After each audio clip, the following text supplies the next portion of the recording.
sunnah of sneezing. And as you already know, Islam na complete religion where we say cover every aspect of our life down to how we go to sneeze. So the first amongst them, we say person where you sneeze, you go talk Alhamdulillah, and the person where they with him, where they beside him, go talk Yarhamukallah. Then you go reply him Yahdikumullah wa yuslih balakum. You go find this one for Sahih al-Bukhari hadith 6224. عن أبي هريرة رضي الله عنه قال عن النبي صلى الله عليه وسلم قال إذا عطش أحدكم فليقول الحمد لله وليقول أخوه أو صاحبه يرحمك الله فإذا قال يرحمك الله فليقول يهديكم الله ويصلح بالكم.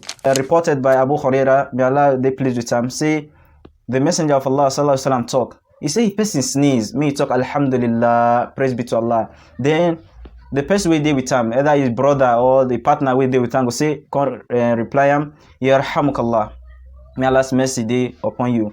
Then Ingo reply him, Yahdikum Allah wa yuslih balakum. Then the other one we say, person we know praise Allah when he sneeze by saying Alhamdulillah. You don't need to reply the person with Yarhamukallah. For Sahih al-Bukhari, hadith 6221, when two men sneeze for a prophet did, now Prophet sallallahu alaihi wasallam call reply one of them, say may the mercy of Allah be bestowed upon you, Yarhamukallah.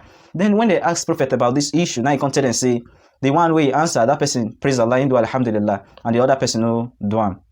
So we follow all the sunnah of the Prophet sallallahu alaihi wasallam, and we pray may Allah subhanahu wa ta'ala make us steadfast and make we follow all these ethics.